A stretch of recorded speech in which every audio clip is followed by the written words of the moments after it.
ও আমি কার কাছে বলিব আমার দুঃখের কথা, স্বপ্ন ভাঙা কত কঠিন পাই না পূর্ণতা।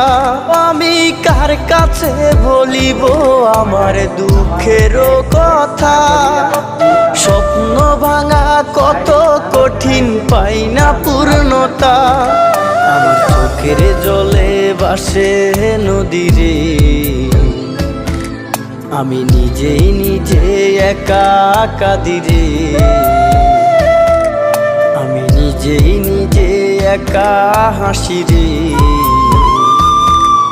আমায় দেখলে সবাই পাগল বলে রে। ওরে আমার মাটির পুতুল রে,